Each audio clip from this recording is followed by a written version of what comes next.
Masters అందరికీ కూడా Brahma's meditation channel కి స్వాగతం సుస్వాగతం అండి.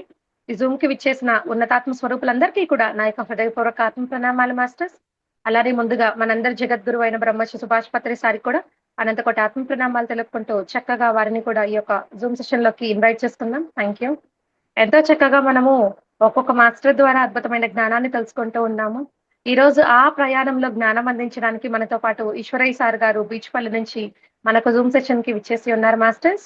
సార్ ద్వారా చక్కగా మనం జ్ఞానాన్ని అందుకుందాము ఈ రోజు. సార్ ముందుగా మీకు బ్రహ్మాస్ మెడిటేషన్ ఛానల్ కి స్వాగతం సుస్వాగతం sir. Thank you sir. Over to you sir. ముందుగా మన జగద్గురు పితామహ గారికి నమస్కరించుకుంటూ, అలాగే బ్రహ్మస్ మెడిటేషన్ ఛానల్ వారికి, నిర్వాహకులకు, మరి ఇందులో పాల్గొన్న ప్రతి పిరమిడ్ మాస్టర్కు, ప్రత్యక్షంగా పరోక్షంగా వింటున్న వారందరికీ కూడా నా యొక్క నమస్కారాలు. నా పేరు ఈశ్వరయ్య. మరి వనపర్తి జిల్లా హనుమా పిరమిడ్ బీచ్పల్లి మరి ధ్యానశక్తి మహాక్షేత్రంలో నిర్మాణ కమిటీ చైర్మన్ గా వర్క్ చేస్తున్నాను. మేడం, ఈరోజు మరి చక్కని అవకాశాన్ని నాకు ఇచ్చినందుకు మళ్ళీ ఒకసారి మేడం గారికి నమస్కరించుకుంటూ, మరి ఈరోజు మనము పత్రిసార్లు నేర్పించిన చక్కని ఆత్మశాస్త్రంతో పాటుగా ధర్మము అన్న శాస్త్రాన్ని కూడా చెప్పాడు. ధర్మం అంటే ఏమిటయా? నిజంగా ప్రతి మానవుడు కూడా ఎంతో దుఃఖభరితంగా ఉన్నాడు అంటే తాను సరైన అంటే ఆ ప్రకృతి మనకు అందించిన అన్నింటినీ అనుభవిస్తున్నాము, కానీ ఒక నియమానుసారంగా ధర్మానుసారంగా ప్రకృతి విధించిన ఆ విధి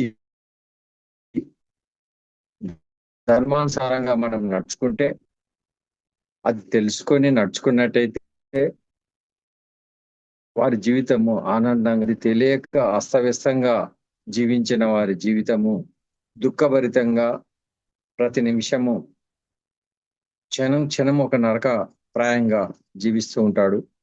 అదే ఆ ధర్మాన్ని తెలుసుకొని ఆ సృష్టి యొక్క నియమాలను తెలుసుకునే వ్యక్తి ఆనందంగా, హాయిగా, నిత్య నూతనంగా విరాజిల్లుతూ ఉంటాడు. కనుక ఈరోజు మనం ధర్మం గురించి కొన్ని తెలుసుకుందాం. ధర్మంలో ముఖ్యంగా ధర్మం అంటే ఏమిటి, ఆ తర్వాత మరి ప్రతిసారు అహింసో పరమో ధర్మ అని కూడా చెప్పడం జరిగింది.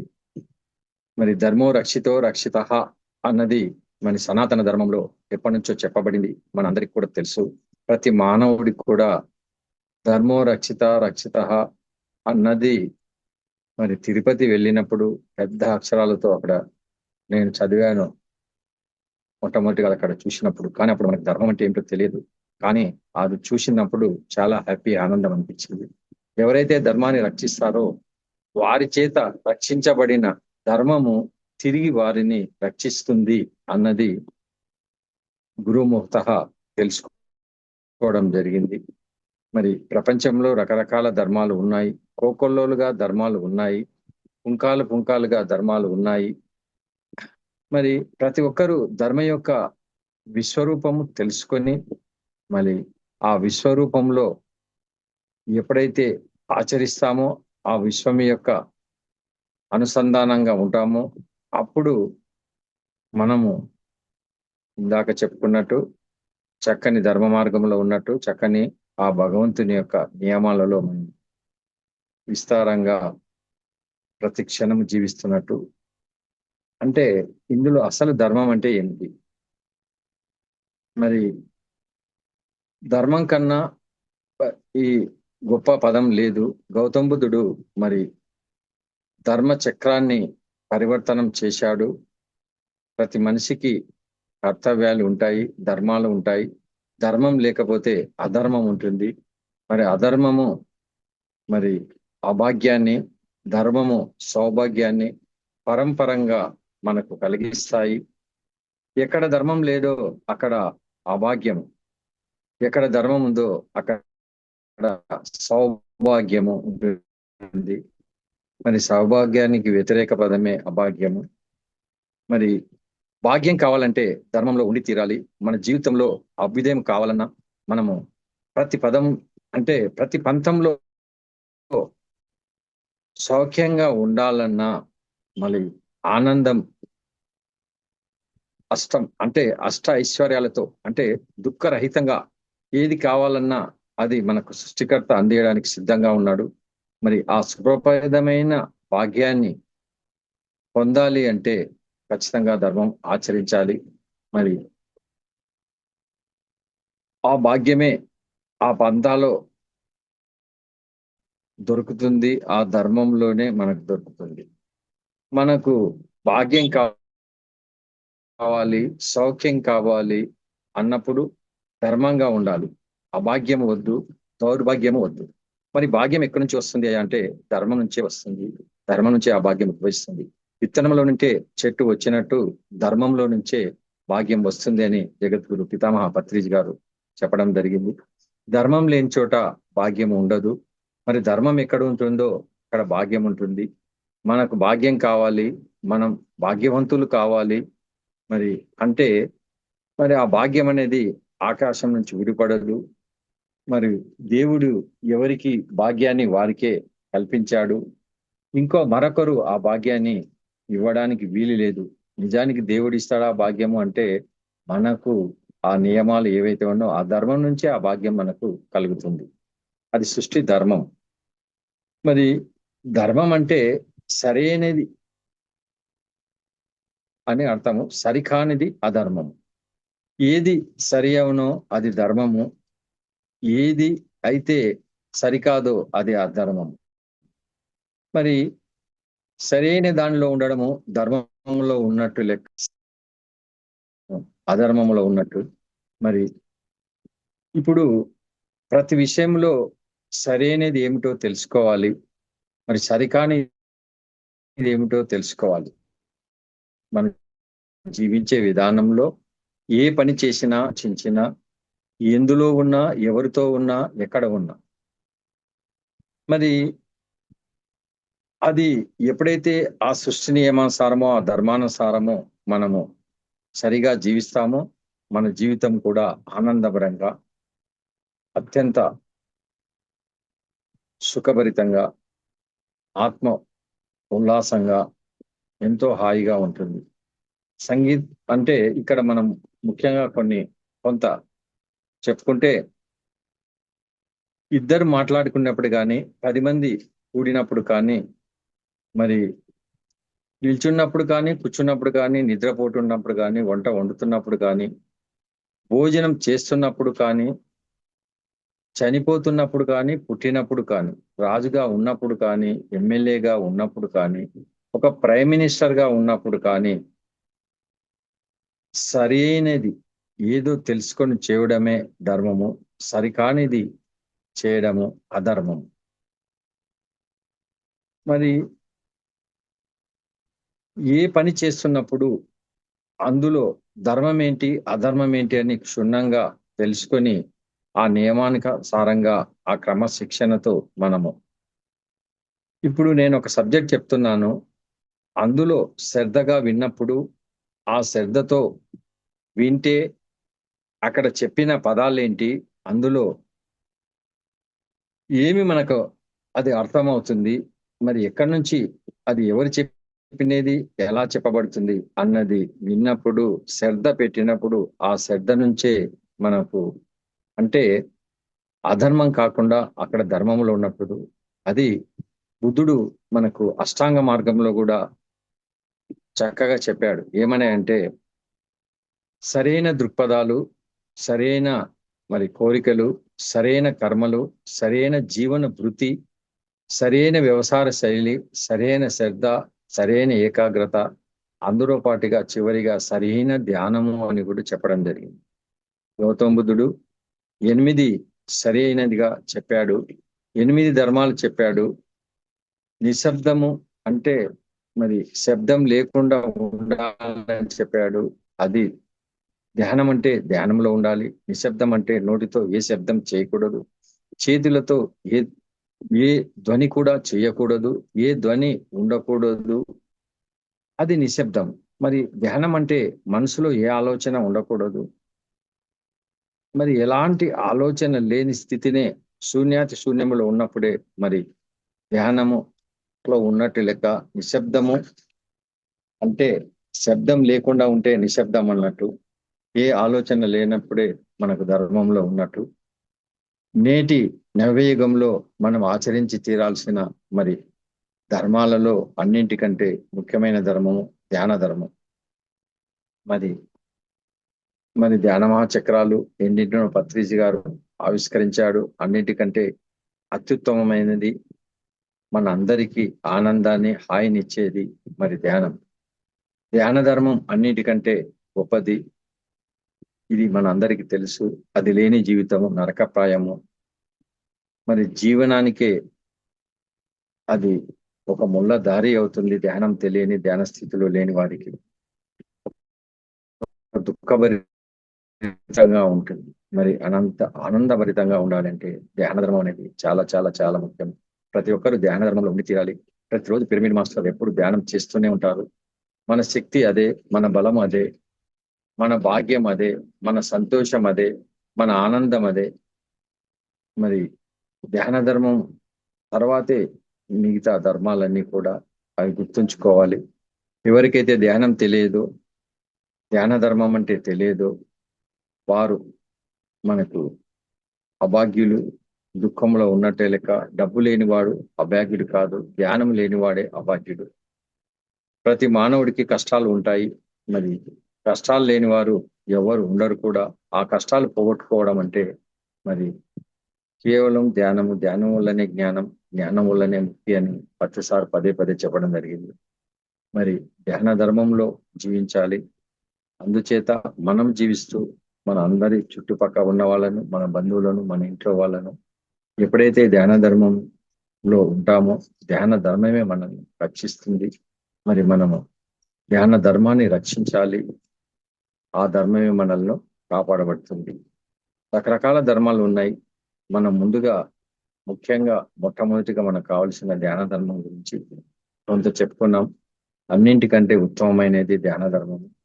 మరి ఏ పదవిలో ఉన్న ప్రైమ్ మినిస్టర్ కానీ మరి ధ్యానం నాకు అక్కర్లేదు అంటే అది మూర్ఖత్వమే అవుతుంది. ఎమ్మెల్యే కానీ, ఒక మామూలుగా వ్యక్తి కానీ, ఏ వ్యాపారస్తుడు కానీ, ఏ ధనవంతుడు కానీ, ఆడ కానీ, మగ కానీ, చిన్న పిల్లవాడు కానీ, వృద్ధుడు కానీ, ఎవరైనా సరే ఏ పదవిలో ఉన్నా, ఏ హోదాలో ఉన్నా అందరికీ కావలసింది మానసిక ప్రశాంతత, ఆత్మానందము. అంతకంటే వేరే లేదు. అందుకు కావలసింది మొట్టమొదటిగా ధ్యానం. శూన్యము మహాశూన్యంలోకి పోవడం. మరి అలా ఆ సత్యాన్ని తెలుసుకున్న వాళ్ళు వాళ్ళ అన్ని దానాల కంటే అత్యుత్తమమైనది ధ్యానదానం అన్నది ఒక పిరమిడ్ మాస్టర్కే తెలుసు. మిగతా వాళ్ళంతా కూడా అన్నదానం గొప్పది, వస్త్రదానం గొప్పది, మరి ఏదేదో సేవలు చేయడం గొప్పది అని రకరకాల మరి ధర్మాల గురించి చెప్తూ ఉంటారు. కానీ అత్యుత్తమైన ధర్మము ధ్యాన ధర్మము. ధ్యాన సాధన చేసేవాడికి చేసే సేవ, ధ్యాన కార్యక్రమాలు నిర్వహించే వారికి చేసే ధర్మము అంటే డబ్బు సహాయం అయిందండి, జ్ఞాన సాయం అయితేంది, అక్కడ చేసే పనులైతేనేమి, ఇంకా రకరకాల స్థితిలో అక్కడ పాల్గొన్న వాళ్ళందరికీ కూడా ఆ ధర్మములో ఉన్నట్టే లెక్క. వాడికి అద్భుతమైన ఆ ఆనందం ఉంటుంది. అది అందించిన వాడికి, అందుకున్న వాడికి. మరి శ్రీకృష్ణ భగవానుడు భగవద్గీతలో చక్కగా చెప్పబడింది అంటే సర్వ ధర్మాన్ పరిత్యాజ. నువ్వు ఏవేవో ధర్మాలు పెట్టుకున్నావు, అది ధర్మం అని దాని ధర్మాలను పక్కపెట్టు. మరి అంటే సర్వధర్మాన్ పరిత్యాజ అంటే పూర్తిగా వదిలిపెట్టు. అంటే ఇక్కడ మనం దాన్ని అర్థం చేసుకోవాలి ఏంటంటే వేదవ్యాసుడు మళ్ళీ పామర జనానికి కూడా అర్థమయ్యే భాషలో పండిత జనానికి కలిపి ఇచ్చే సందేశం ఏమంటే ధర్మాన్ పరిత్యాజే మమేకం శరణం ప్రజా. మమ్ అంటే కృష్ణుడు కాదు ఇక్కడ అర్థం చేసుకోవాలి. మమ్ అంటే ఆత్మలో ఉండడమే ధ్యానములో ఉండడం అంటే అన్నింటికంటే ఉత్తమం. మరి ఎవరైతే ఆత్మను ఆశ్రయించి ఆత్మతో అనుసంధానమై జ్ఞాన సాధనలో శూన్యమై ఉన్నప్పుడు శరీరము, మనసు, ఆత్మ ఈ మూడింటి కలియక ఎప్పుడైతే మనము ఆ అడ్డుగా ఉన్న మనసును తొలగిస్తామో, ఆ శూన్యంలోకి వెళ్ళిపోతామో, అప్పుడు ఆ భగవంతుని దగ్గర ఉన్నట్టే. ఆ భగవంతుడు ఏదైతే మనకు చూపించాడో ఆ ధర్మ కార్యక్రమంలో, అంటే సృష్టి అంతా మనకి ఇవ్వబడింది. సృష్టిని ఏదైతే ఈ చర్మచక్షు చూస్తామో ఆ చర్మచక్షు చూసేది కూడా ఏది సత్యం కాదు, ఏదో ఒక రోజు నశించేది. కానీ ఏదైతే ఆ కంటికి కనబడదో ఆ దివ్యచిత్తో చూస్తామో, ఆ ఆత్మజ్ఞాన పరంపర తెలుసుకుంటామో, ఆ భగవంతుని యొక్క ఉనికి ఏదైతే ఉందో అందుకు చేరాలంటే ఆ యేసుప్రభు ఏం చెప్పాడంటే, దేవుని రాజ్యంలోకి ప్రవేశించు. దేవుని రాజ్యం ఎక్కడ ఉంది అని అడిగినప్పుడు దేవుని రాజ్యం నీ లోపల ఉంది, నీ లోపలికి ప్రవేశించు అని చెప్పడం జరిగింది. దేవుని రాజ్యం బయట లేదు. దేవుని రాజ్యం ఎలా ప్రవేశించాలి? దాని పేరే ధ్యానం. అన్నిటికంటే ఉత్తమోత్తమైన ధర్మము ధ్యాన ధర్మము.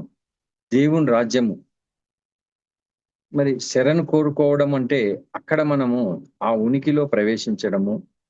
మరి అద్భుతమైన ఆ ధర్మాన్ని, అంటే రోజు క్రమం తప్పకుండా ఎప్పుడైతే ఆ శూన్యంలోకి వెళ్ళిపోతామో శ్వాస మీద ధ్యాస గమనిస్తూ శూన్యము పరిశూన్యము మహాపరిశూన్యంకి వెళ్ళిపోయినప్పుడు మరి అక్కడ ఏమి దొరుకుతుందయా అంటే అద్భుతమైన ఆరోగ్యము, మరి అద్భుతమైన సంతోషము, అద్భుతమైన తృప్తి అన్నీ ఏకకాలంలో వస్తాయి. మరి ఋషులు మహానుభావులు వారికి ఎలాంటి సంపద ఉండదు, కేవలము ఆ ఆనంద స్థితిలో ఉంటారు. ఆ ప్రతి మానవుడు ఆనందం కోసం అరులు చేస్తూ రోజు ఉదయం నుంచి పడుకునే వరకు ఎంతో కష్టపడుతూ ధన సంపాదనతో తృప్తి పడతాము. ఎన్నో ఆ శరీర సౌఖ్యాలకు కావలసిన వాటి, అంటే ఏవైతే మన ఇంట్లో గృహోపకరమైన వస్తువులు వాటిని ఆ శరీరాన్ని సుఖాన్ని ఇచ్చే లగ్జరీ వస్తువులతో ఆనందంగా అనుభవిస్తాము అనుకుంటాము. కానీ అవి తాత్కాలికమే.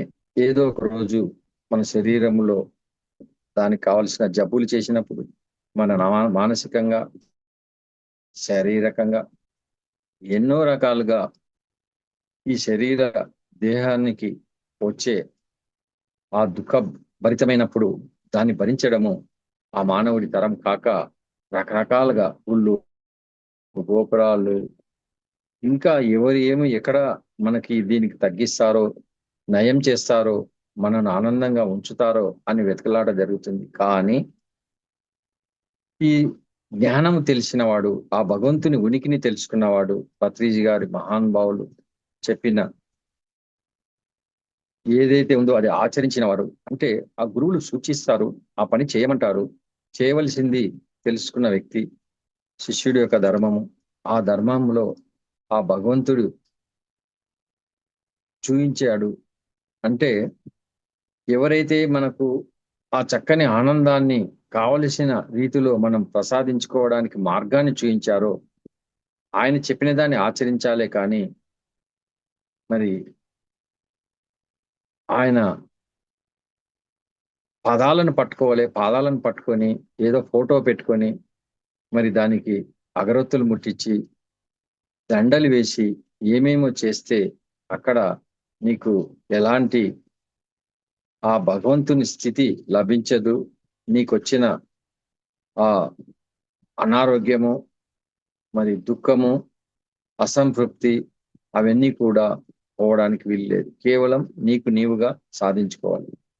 నీకు నీవే దిక్కుగా ఉండాలి నాయన అని బుద్ధుడు మరి తాను శరీరం విడిచే ముందు శరీరంలో నుంచి బయటికి ఆత్మ ప్రయాణంలో ఆయన భూమి మీదకి వచ్చినాక ఇక్కడ నుంచి శరీరం వదిలే ముందు ఆనందుడికి చక్కగా చెప్పాడు, అన్నింటినీ నీవు దేన్ని ఆశ్రయించొద్దు, నీకు నీవే దిక్కుక నిన్ను నీవే ఉద్ధరించుకో, నిన్ను ఇంకొకరు ఉద్ధరించలేదు అన్న సత్యాన్ని ఆ బుద్ధుడు చెప్పాడు.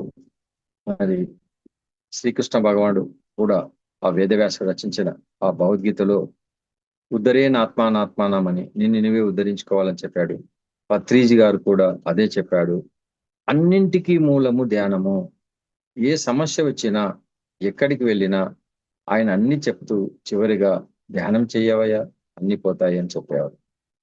మరి ధ్యానము ఎందుకు అంతగా రూఢిగా గట్టిగా చెప్పడం జరిగిందంటే అదే మూలం కనుక, అదే నీ ఆత్మస్థితిని గుర్తు తెస్తుంది కనుక, నీవు ఆత్మస్థితిలో జీవించే విధానాన్ని నేర్పిస్తుంది కనుక, నీవు ఈ భూలోకం అనే అద్భుతమైన పాఠశాలలో ఆ పాఠాలు నేర్చుకునేటప్పుడు ప్రతి పాఠము వెనుక ఎన్నో రకాల స్థితులు మనం పొందేటప్పుడు ఆ అక్షరాభ్యాసంలో మనకు ఒక్కొక్క పాఠము ఒక్కొక్క స్కూల్లో ఒక్కొక్క తరగతిలో ఒక్కొక్క క్లాసులో ఒక్కొక్క సబ్జెక్టు ఎలా నేర్చుకుంటూ మనం ముందుకు వెళ్తూ ఒక్కొక్క మెట్టు ఎక్కుతామో అదే మాదిరిగా మన ఆత్మ ఈ భూమి అనే అద్భుతమైన పాఠశాలలో ఎన్నింటినో నేర్చుకోవడానికి వచ్చింది. ఆ నేర్పబడుతుంది భూమి మీద.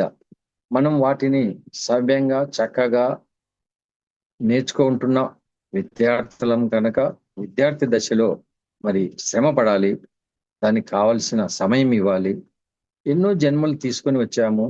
మరి ఎన్నో రకాలుగా బీదగా, ధనికుడుగా, మరి స్త్రీగా, పురుషుడుగా రకరకాల వ్యవస్థలలో మనమంతా కూడా ఆ ఖనిజ సంపద నుండి మానవ జాతి వరకు ఎన్నో రకాల స్థితులు అనుభవిస్తూ ఇక్కడ ఉన్నామన్నది గురువు వచ్చి గుర్తు చేసినప్పుడే మనకు అర్థమైంది. ఎన్నో జన్మల కంటే, ఇప్పుడున్న జన్మ కంటే ఎన్నో జన్మల ముందు మనం ఎన్నింటినో నేర్చుకున్నాము. ఇప్పుడు ఇంకా ఉన్నతంగా నేర్చుకోవడానికి మనం ఉన్నాం కనుక, ముఖ్యంగా పత్రిజీ గారు ఒకటే హింసా చోడో హంసా పకడో అని ఎన్నోసార్లు చెప్పడం జరిగింది. మరి ఆయన అన్నింటికంటే ముఖ్యంగా ప్రాముఖ్యత దేనికి ఇచ్చాడు అంటే అహింస. మరి అహింసా ధర్మము అన్నది అతి ముఖ్యము.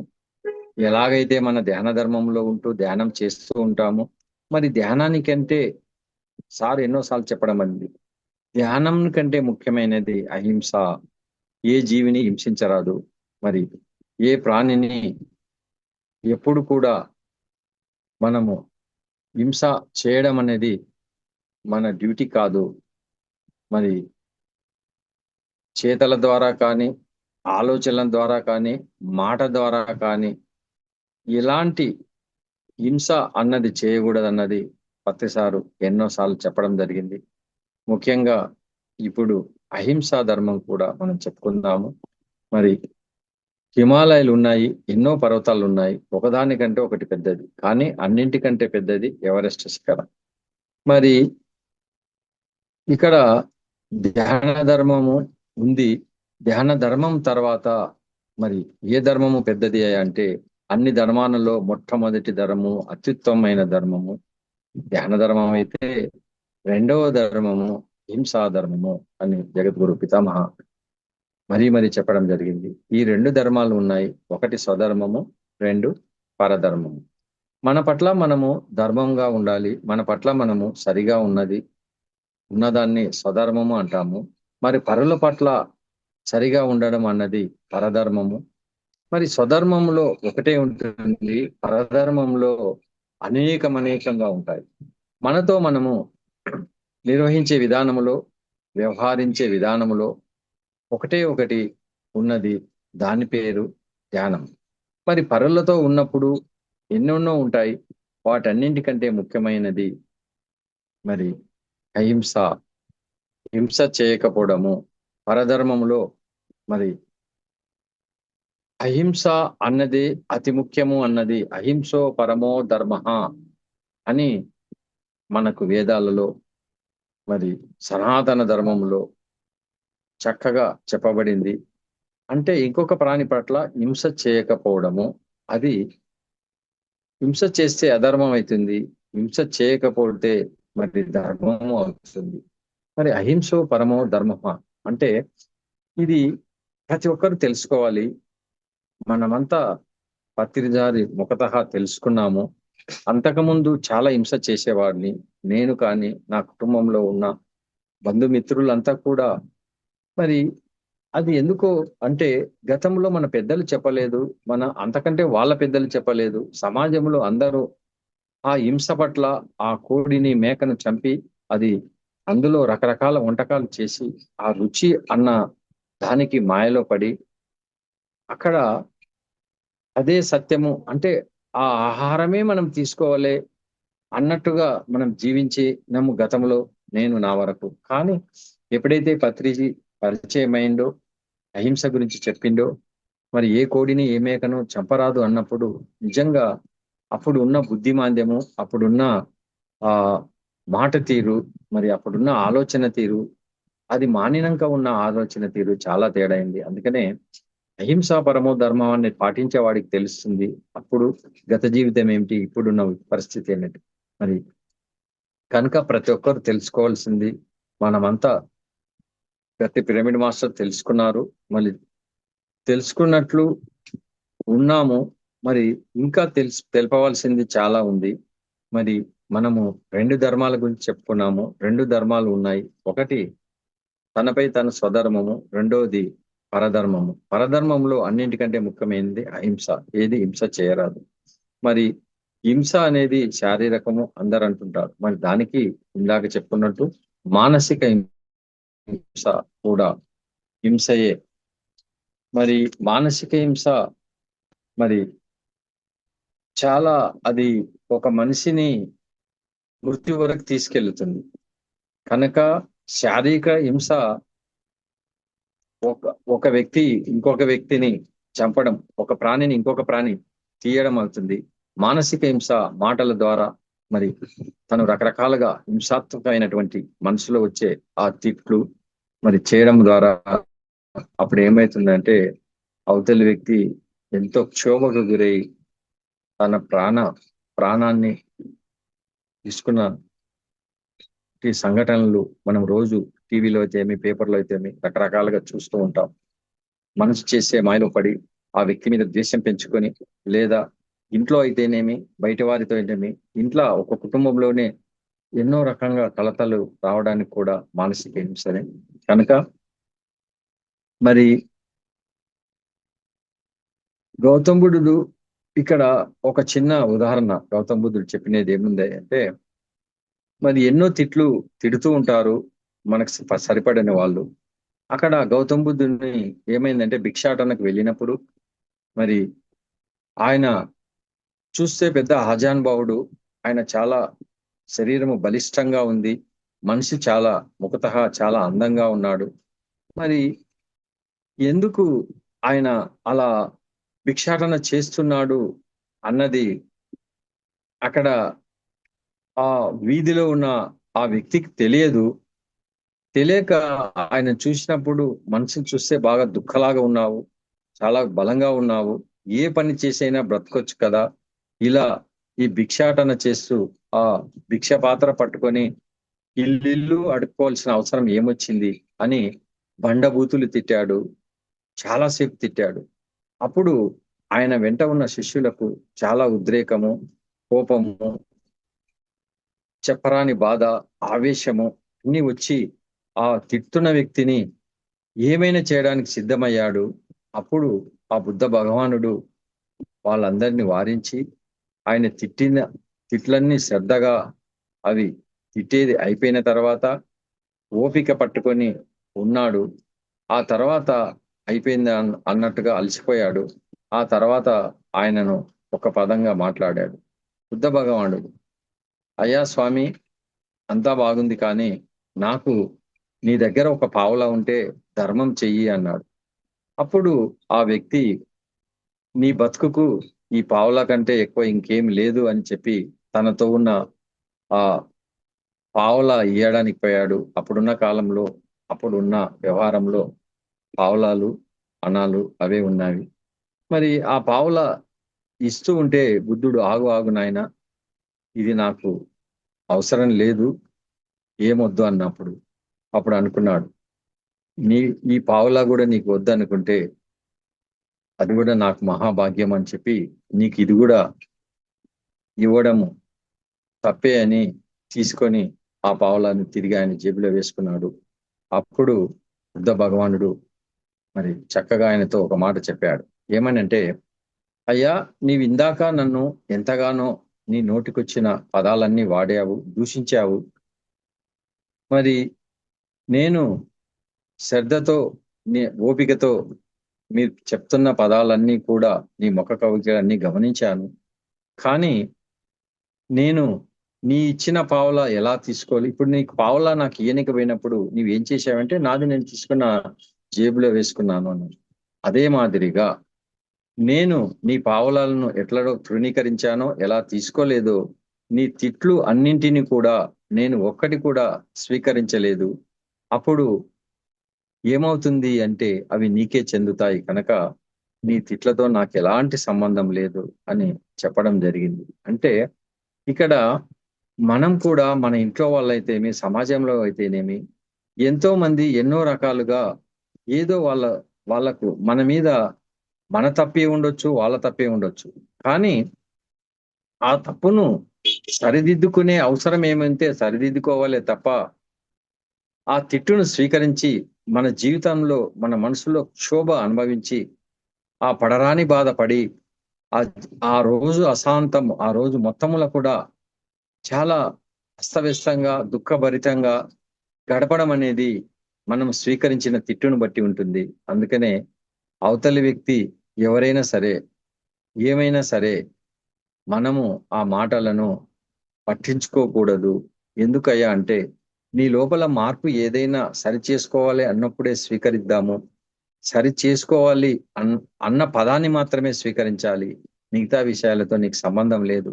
తెలియని అజ్ఞానంతో అవతలి వ్యక్తి తల్లి కానీ, తండ్రి కానీ, అన్న కానీ, చెల్లెలు కానీ, పక్కింటి వాళ్ళు కానీ, ఇంకా స్కూల్లో కానీ, బయట కానీ, వ్యాపారంలో కానీ, వృత్తిలో కానీ, ఎక్కడైనా ఎప్పుడైనా సరే అలాంటి సన్నివేశము వచ్చినప్పుడు మనం జాగ్రత్తగా గమనించాలి అన్నది బుద్ధ భగవానుడు చెప్పిన ఆ సంఘటనను బట్టి మనందరము అర్థం చేసుకోవాలని పత్రి సార్ చెప్పడం జరిగింది.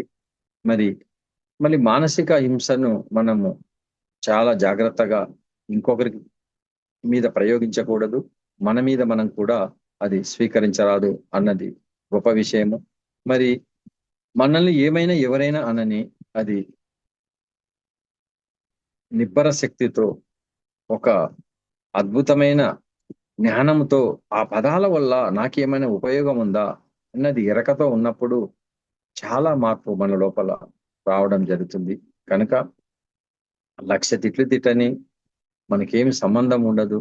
కానీ ఇక్కడ ఒక వ్యక్తి ఒక హింస అంటే ఒక కోడిని, మేకను గొంతుకొచ్చినప్పుడు కానీ, వాటిని ఏదైనా రకంగా కాలు, చెయ్యి ఏదైనా తీసేసినప్పుడు కానీ, అది పడే బాధ చాలా చాలా నరకప్రాయంగా ఉంటుంది. అది ఒకసారి సూక్ష్మంగా మనం ఆలోచిస్తే, ఆ హింస చేయడం అనేది ఏ జీవిని హింసించం, ఏ ప్రాణిని హింసించం, ఏ ఎవ్వరికి కూడా ఆ హింస చేయడానికి మన మనసు అంగీకరించదు. కనుక ఎంత హింస ఈ ప్రపంచంలో ఉన్నదంటే ఎక్కడ చూసినా హింసే ఉన్నది. శారీరక హింస, మరి ఎక్కడ మానసిక హింస. ఒక సంసారంలో అత్తా కోడలు, తల్లి కూతురు, మరి భార్య భర్త ఒకరి మీద ఒకటి చేయి చేసుకోవడము, రకరకాలుగా ఇవన్నీ కూడా మరి హింస అనే దీనికి మరి ఖచ్చితంగా ఎవరైతే ధ్యానం చేసి చక్కగా ఆ మార్గంలో ఉంటారో, ఆ కుటుంబం మొత్తం ఆ ప్రయాణంలో ఉంటుందో, ఆ ఇల్లు స్వర్గప్రాయంగా ఉంటుంది. మానవుడు జంతు జాతి మీద, పక్షి మీద, మత్స్య జాతి మీద మరి ఎనలేని హింస చేస్తున్నాడు. ఆ హింస మానుకుందాం. మరి ఎన్నో చోట్ల దేవాలయాల ముందే ఆ దేవుడు వీడికి ఆ ఆ జివ్వ చాపల్యంతో ఆ భగవంతుడి ముందే, అంటే ఆంజనేయ స్వామి పెట్టుకొని, ఇంకా రకరకాల విగ్రహాలను పెట్టుకొని అక్కడ కోడిని, మేకను కోస్తూ వాటిని వండి వార్పు చేసి అక్కడ ఉన్న వాళ్ళందరికింత వడ్డించి, ఓ గొప్పగా నేను దేవుని మొక్కు తీర్చాను అన్నట్టుగా చెప్పుకుంటాడు. ఇది పైకి మొక్కడే కానీ దేవుడా నన్ను రక్షించు అంటాడు. అక్కడ ఒక ప్రాణాన్ని కసిగా కోసి దాన్ని రక్త మాంసాన్ని వండుకొని తిని, దేవుడు నన్ను రక్షించు అంటే నీవు ధర్మంగా ఉన్నట్ట, అధర్మంగా ఉన్నట్ట? మరి ఆ అధర్మంలో ఉండి మరి ఆ ధర్మము యొక్క అంటే ఆ భాగ్యాన్ని కలిగించమంటే ఎలా రక్షిస్తాడు? ఇది ప్రతి ఒక్కరూ ఈ విషయంని ఆలోచించాల్సిన అవసరం ఎంతైనా ఉంది. ఈ మూర్ఖపు ఆ ఆత్మలన్నీ కూడా ఆ స్థితిలో ఉన్నాయి. ప్రతి విషయంలో ఈ సృష్టిని నడపబడుతుంది ఒక కర్మ సిద్ధాంతము. మరి ఈ కర్మ సిద్ధాంతాన్ని తెలుసుకున్నవాడు జ్ఞాని. ఒక జన్మలో చూసి ఒక కర్మ సిద్ధాంతాన్ని మళ్ళీ తెలుసుకుంటాడు గాని అనేక జన్మల నుంచి వస్తున్న కర్మ సిద్ధాంతాన్ని తెలుసుకున్నవాడు సుజ్ఞాని. మరి ఇంకా ఎన్నో జన్మలు ఇంకా ముందుకెళ్తే పరమజ్ఞాని, ఇంకా ముందుకెళ్ళినప్పుడు బ్రహ్మజ్ఞాని. నువ్వు బాగా చదివితే పరీక్షలో పాస్ అవుతావు, చదవకపోతే ఫెయిల్ అవుతావు. మరి కనుక మనము చక్కగా హైయెస్ట్ మార్కులు తెచ్చుకోవాలి అంటే ఎంతో చక్కగా చదివింది గుర్తు పెట్టుకోవాలి, జ్ఞానం సంపాదించుకోవాలి. అలాగే ఈ జన్మలో ఎంతో జ్ఞానాన్ని సంపాదించుకుంటే మనకు ఈ భూమి మీద ఎన్నో నేర్చుకోవాల్సినవి అతి తక్కువ సమయంలో నేర్చుకొని ఇంకా ఎన్నో లోకాలను సందర్శించిన అవసరం ఉంటుంది కనుక ముఖ్యంగా ఎవరైతే అనేక జన్మలకు సంబంధించిన కర్మ సిద్ధాంతాలను తెలుసుకుంటారో వారు మాత్రమే బ్రహ్మజ్ఞానులు. జ్ఞానానికి బ్రహ్మజ్ఞానానికి తేడా ఏమిటయ్యా అంటే ఈ జన్మ నుండి వచ్చేది జ్ఞానం, అనేక జన్మల నుంచి వచ్చేది బ్రహ్మజ్ఞానం. బ్రహ్మ అంటే భూతి బ్రహ్మ, బ్రహ్మాండంగా ఉన్నది బ్రహ్మము. భగవద్గీతలో శ్రీకృష్ణుడు చెప్పాడు ఏం చెప్పాడు? బహునిమే వ్యత్యాన్ని జన్మాతి తవ అర్జున తాన్యవ్యం వేద సర్వాణి నా తత్వం వేత్త పరస్తప. అంటే అర్జున నువ్వు నేను ఎన్నో జన్మల నుంచి వచ్చాము, నాకు ఆ జన్మలన్నీ తెలుసు, నీవు ఆ జన్మలను తెలుసుకోలేదు, తెలియవు, నీకు ఈ జన్మే తెలుసు. మరి నాకు అన్ని జన్మలు ఎలా తెలుసు అంటే మళ్ళీ నేను జ్ఞానిని, నేను బ్రహ్మజ్ఞానిని. మరి నీవు ఓన్లీ ఈ జన్మలో ఉన్నావు కనుక, నీవు ఇప్పుడే ఉన్నావు కనుక నీవు కేవలము సుజ్ఞానివే. ఇంకా పరమజ్ఞాని బ్రహ్మజ్ఞాని కావాలి అంటే ధ్యానం చెయ్యి. తస్మాస్ యోగి భవ అర్జున అని చెప్పడం జరిగింది. పాండవులు జ్ఞానులు, కృష్ణుడు కేవలము జ్ఞాని కాదు, బ్రహ్మజ్ఞాని. మరి పాండవులు ఉత్తములు, మరి కృష్ణుడు కేవలము ఉత్తమోత్తముడు. మరి ఉత్తమోత్తముడు అంటే పురుషోత్తముడు, ఉత్తమోత్తముడు. మరి కనుక మరి కౌరవులు మొత్తము అజ్ఞానులు, కర్మ సిద్ధాంతం వారికి తెలియదు. ద్రౌపదిని మానభంగం చేస్తే దాని ఫలితం తమకు వస్తుందని తెలియదు. తెలిసినా వాళ్ళు తెలియనట్లే ఉంటారు, దానిని లెక్కలో పెట్టుకోరు. ఎందుకంటే అజ్ఞాని అలాగే ఉంటాడు, అజ్ఞానం స్థితి అంతే ఉంటుంది. మరి వాళ్ళు జ్ఞానాన్ని లెక్కలో పెట్టుకోరు. వాళ్ళు ఎంతసేపు ఉన్నా వాళ్ళ అహంకారానికి కావలసినంత వాళ్ళు స్వేచ్ఛ ఇస్తారు. మరి ఈ జన్మలో నుంచి వచ్చేది జ్ఞానము, అనేక జన్మల నుంచి వచ్చింది బ్రహ్మజ్ఞానం. అవన్నీ ఉన్నాయా జన్మలు మరి అని ఎవరైనా ప్రశ్నిస్తే ఆ ప్రశ్నించేవాడు అజ్ఞానం. మరి నీకు కంటికి కనబడేది దానినే లేదు అనడం అజ్ఞానం. పొద్దునపూట సూర్యుడు ఉన్నప్పుడు నక్షత్రాలు కనబడు అంటే నక్షత్రాలు లేవా అంటే నక్షత్రాలు ఉన్నాయి, కానీ నీకు కనబడే నక్షత్రాలు కొన్ని, ఆ వెనుక ఉన్న నక్షత్రాలు ఇంకా ఎన్నో. మనకు తెలిసింది ఇంత, మనం చూడదగింది ఇంత, మనకు తెలియంది బ్రహ్మాండం అంతా. మరి అర్జునుడికి ఒకే జన్మ తెలుసు, మరి కృష్ణుడికి అన్ని జన్మలు తెలుసు. సుజ్ఞాని బ్రహ్మజ్ఞానికి ఉన్న తేడా అది అన్నమాట. కనుక కౌరవులు అజ్ఞానం కింద లెక్క, పాండవులు జ్ఞానం కింద లెక్క, మళ్ళీ కృష్ణుడు బ్రహ్మ జ్ఞానం కింద లెక్క. ఈ జన్మలో కర్మ సిద్ధాంతం అన్ని గ్రహించలేరు కౌరవులు. మరి ఈ జన్మలో కర్మ సిద్ధాంతాన్ని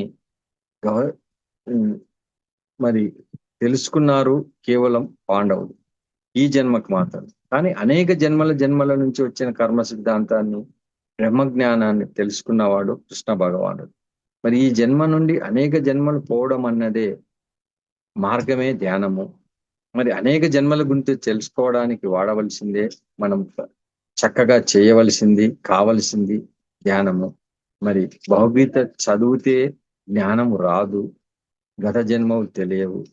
బ్రహ్మశ్రీ పితామహ పత్రిజీ ఎన్నోసార్లు చెప్పాడు, నా ఫోటో పెట్టుకుంటే నా యొక్క మాటలు విని నేను చెప్పిన దాన్ని సాధన చేస్తేనే కానీ మీరు గొప్పోళ్ళు అవుతారు. కానీ నన్ను నా పక్కన ఎన్ని సంవత్సరాలున్నా మీకు ఏమి పొందలేరు అని చెప్పాను. అంటే జ్ఞానంలో ఉన్న పాండవులు మరి బ్రహ్మ జ్ఞానంలోకి రావాలి.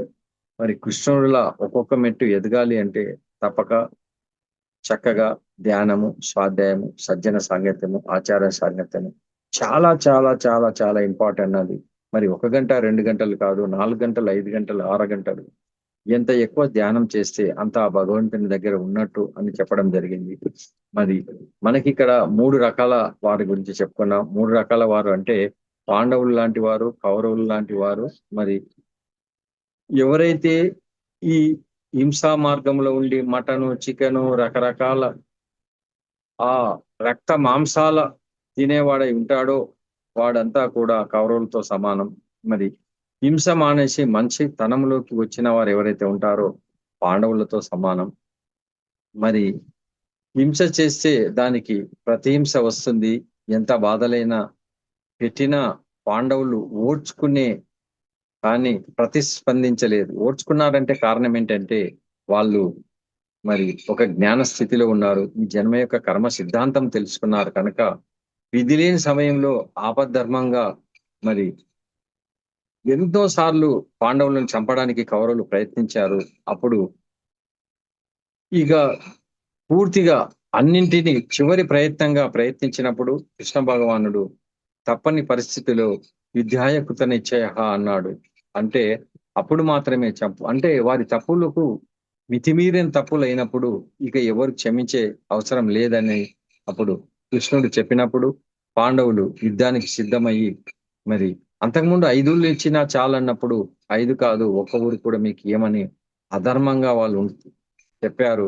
ఎవరైతే అధర్మంలో జీవిస్తారో ధర్మం అనేది రక్షించాలి కనుక ఆ భగవానుడు తప్పకుండా మిమ్మలను చంపాల్సిందే, చంపి తీరవలసిందే, నిన్ను చంపుతామని పాండవులు ఎక్కడికి పోతే అక్కడ కౌరవులు ఎంబడి పడినప్పుడు అది వాళ్ళు తిరగబడలేదు. కానీ ఆ సమయం నుంచి వాళ్ళు తప్పించుకోవడం జరిగింది. కానీ చివరిగా మరి ఏమి జరిగిందయ్యా అంటే ఆ ప్రయత్నంలో ధర్మము తెలుసుకున్నారు.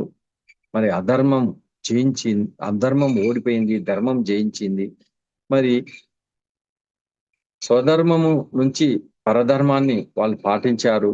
మరి చివరిగా ఏదైతే ఆ ధర్మ విరుక్తంగా అంటే మనము పరధర్మాన్ని ఆచరించాలి కానీ పక్కవాడు మనల్ని అధర్మంగా చంపడానికి వచ్చినప్పుడు రక్షించుకోవాల్సిన బాధ్యత మనది కనుక ఆ రక్షించుకునే విధానములోనే ఆ కురుక్షేత్రం అనేది జరిగింది. అక్కడ ఆ కౌరవులంతా కూడా అలా చంపబడ్డారు, పాండవులు రక్షించబడ్డారు.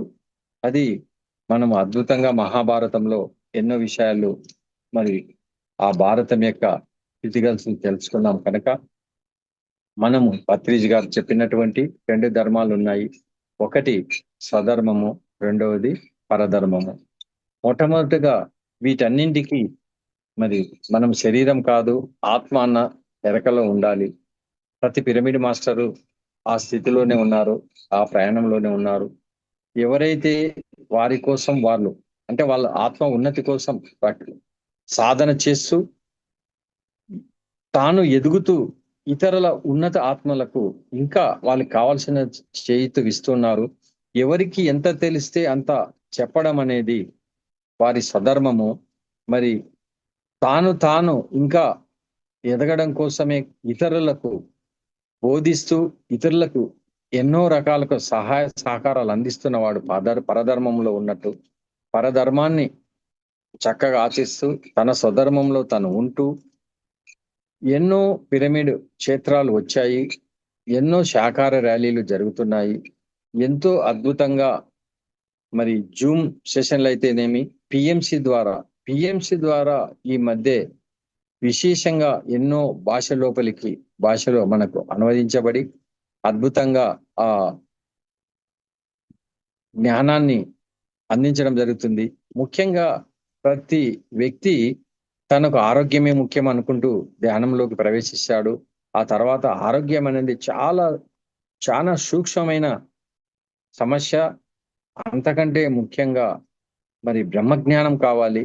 ఆ బ్రహ్మజ్ఞానంతో ఒక అద్భుతమైన అస్త్రంతో ఎలాగైతే అన్నింటినీ మనము ఛేదించవచ్చో, మరి ఆ బ్రహ్మజ్ఞానము, ఆ బ్రహ్మసూత్రము కేవలము శ్వాస మీద ధ్యాస, ముక్కులోని గాలి ముక్తికి దారి, సింపుల్ మెథడ్, సింప్లిఫై చేశారు పత్రిజీ గారు. మరి ఇది అందరూ ఆచరించదగ్గ అంశము. కేవలం కళ్ళు మూసుకొని శ్వాస మీద ధ్యాస ద్వారానే అన్నింటినీ మనము జయించగలుగుతాం. మరి ఈ రోజు మనము చక్కని అంశాన్ని చెప్పుకున్నాము. మరి ధర్మము, మరి ఆ తర్వాత అహింసో పరమో ధర్మం, ఈ రెండింటి ద్వారానే మనము మన ఆత్మస్థితిని మరి చక్కగా ముందుకు వెళ్ళగలుగుతాము అన్నది ఈరోజు మనం తెలుసుకున్న ధర్మము. మనము ఇతర ప్రాణకోటికి అపకారం చేయకుండా ఉండడం అహింస. సకల ప్రాణకోటి మీద చెలిమి. అంటే శివుడు ఒక పామును మెడలో వేసుకున్నాడు, వినాయకుడు ఒక వెలకను పక్కన పెట్టుకున్నాడు, మరి ఆ యొక్క పార్వతి ఆమె ఒక సింహము ఉంటుంది. అంటే సకల జీవరాశితో స్నేహము అన్నది మరి అక్కడ మనము వాళ్ళ యొక్క అంటే ఆ భగవంతుని ఉనికిని తెలుసుకొని వారి స్థాయిని పొందిన వాళ్ళు సకల ప్రాణికోటి మీద కరుణా ధర్మము అన్నది పాటించారు. వాటన్నింటితో మరి వాళ్ళు చెలిమి చేశారు, స్నేహం చేశారు. మనం కూడా అదే చేయాలన్నది మరి కరుణాధర్మం అన్నది కూడా ప్రతిసారి చెప్పడం జరిగింది. మరి మనం ముఖ్యంగా గుర్తుపెట్టుకోవాలి ఏంటంటే, ఎక్కడికి వెళ్ళినా మరి వీటిని అంటే ఇప్పుడు ఎక్కువ ఎక్కువ శాతము హిమాలయంలో ధ్యానం చేసే వారికి వాళ్ళ పులులు కూడా వాళ్ళని ఏం చేయవు. ఎందుకు అని అంటే వాళ్ళ ఆలోచన విధానాన్ని అవి పసికడతాయంట. మరి అంటే మరి ఎందుకు వారితో స్నేహంగా ఉంటాయి అంటే వాళ్ళ లోపల ఒక ఆలోచన కూడా హింసించే స్థితిలో ఉండరు. కనుక ప్రతి పిరమిడ్ మాస్టర్ కూడా ఊరూరు తిరిగి అందరికి ధ్యానం నేర్పిస్తున్నారు, కరుణాధర్మం గురించి చెప్తున్నారు. మరి ఎందుకు ఇవన్నీ చేయాలి అన్నది పాపము ఈ మధ్యనే కొన్ని ఊళ్ళో తిరుగుతూ ఉంటే ధ్యానం గురించి, శాకార ర్యాలీ గురించి చేస్తున్నప్పుడు వీళ్ళది ఒక మతమేమో, లేకపోతే వీళ్ళది ఒక ఆచారమేమో అనుకొని చాలా మంది అంటే శాకార ర్యాలీ పాల్గొన్న తర్వాత మనకు తెలిసిన మిత్రులు, ప్రతిసారే లేడు, మీరు అవన్నీ చేయాల్సిన అవసరం ఏముంది, ఆయన ఉన్నప్పుడు ఆయనకు తెలిసినది ఆయన గొప్పగా చెప్పిండొచ్చు, అంత మాత్రాన ఆ శాకారం గురించి చెప్తే ఎవరు మానుకుంటారు, ఎందుకు చేయాలి అన్నప్పుడు కేవలము మనం రాబోయే తరం వాళ్లకు ఒక పాంప్లెంట్ ద్వారా ధ్యానంలోకి వచ్చిన వాళ్ళు ఎంతో మంది ఉన్నారు. ఒక పాంప్లెంట్ ద్వారా శాకారంలో వచ్చిన వాళ్ళు ఎంతో మంది ఉన్నారు. శాకారం యొక్క విశిష్టత చెప్పి ఆ భగవంతుని యొక్క ఉనికి అంటే ధ్యానం ద్వారా మన భగవంతుని చేరుకునే మన కష్టాలను ఎలా పోగొట్టుకోవాలి, మన సంపదను ఎలా సృష్టించుకోవాలి, అంటే జ్ఞాన సంపదను, మన భౌతిక సంపద తృణప్రాయంగా ఎలా వదలాలి అన్న విషయాలను అన్నింటిని కూడా మన పిరమిడ్ మాస్టర్లతో కలిసి జీవించినప్పుడు వాళ్ళు ఎంతగా అంటే ఒక విద్యార్థి ధ్యానం చేసి అక్కడ ఎగ్జామ్ రాస్తే చాలా చక్కగా అందులో విజయం సాధించాడు. ఒక వ్యాపారస్తుడు, ఒక వ్యవసాయం, ప్రతి పనిలో కూడా చక్కగా వాళ్ళు ఆ పని చేయగలుగుతున్నారంటే మరి వారు కేవలము ఆ ర్యాలీలు అయితేనేమి, ఈ పిఎంసి ద్వారా అయితేనేమి, ఈ ప్రతి మాస్టరు ఊరూరు తిరిగి చెప్పడం అయితేనేమి చక్కగా ఆ దారిలో రాగలుగుతున్నారు. మనము ధ్యాన జగత్తు కావాలి అంటే తప్పనిసరిగా ఈ పనుల్లో చేయవలసిందే, మరి ఇలాంటి కార్యక్రమంలో పాల్గొనవలసిందే. అప్పుడే ఏదో ఒక రోజు ప్రపంచం మొత్తం శాకారమయమై జ్ఞానమయమై తీరుతుంది. ప్రతిసారి కళ నెరవేరుతుంది. తప్పనిసరిగా అది జరిగి తీరుతుంది. ఆయన అన్నది మరి ప్రపంచం మొత్తము ఈ జ్ఞానాన్ని అంటే ఇప్పుడు రేపు ఇవాళ 20, రేపు 21 నాడు మరి ప్రపంచ యోగా దినము. అంటే ఈ ధ్యానము అన్నది సార్ ఏదైతే కలగన్నాడో అది ప్రపంచం మొత్తం స్వీకరించడం జరిగింది. ఏదో ఒక రోజు శాకారమే అన్నది కూడా అది శాకార దినోత్సవములు అన్నది ప్రపంచం మొత్తము స్వీకరించడం జరుగుతుంది. ఖచ్చితంగా అలాగే జ్ఞానము అన్నది కూడా విస్తారంగా జరుగుతుంది. ఈ మహానుభావులు చెప్పినది కూడా ఖచ్చితంగా జరిగి తీరుతుంది. ఆ రక్షించే భూమి మీద ఆ చక్కని వర్క్ చేయడానికి వాళ్ళు వచ్చారు. వాళ్ళు అలాంటి స్థితిలోనే ఉన్నారు. వాళ్ళు చెప్పినది సత్యము. మనము ఆ కోవకు చెందాలి. మనం ఆ స్థాయికి చెందాలి అంటే వారు చెప్పినది ఆచరించాలి. అప్పుడు కూడా మనం ఆ స్థాయికి చేరుకుంటామన్నది నాకు అర్థమైనది. మరి చక్కగా ధ్యానం చేద్దాం. మరి ధర్మం ప్రకారం జీవిద్దాం. మరి కర్మ సిద్ధాంతాన్ని తెలుసుకుందాము. మనం ఇదే కాదు ఇంకా ఎన్నో లోకాలు చేరవలసిందే అన్నది తెలుసుకొని ఆ స్థితిలోనే మనం జీవిస్తూ ప్రతి ఒక్క ఆత్మ కూడా ఉన్నత స్థాయికి ఎదగడం కోసం ప్రతి నిమిషము మన కోసం మనం కృషి చేస్తూ ఇంకా ఎన్నో ఆత్మలకు ఆ సందేశాలను అందిస్తూ మనకున్న సమయాన్ని, మనకున్న ధనాన్ని, మనకున్న జ్ఞానాన్ని, మనకున్న శ్రమ శక్తిని అన్నింటినీ ధారపోస్తూ ఇదంతా కూడా మనది ఏదీ కాదు. అంతా ఆ సృష్టికర్త మనకు అందించినదే. అందులో ఎంత తీసుకున్నా మనకు తీసుకునే హక్కు ఉంది. ఎంత ఇచ్చినా అది మళ్ళీ తిరిగి పొందే స్వేచ్ఛ ఉంది. అదంతా కూడా ఆ సృష్టికర్త నియమము.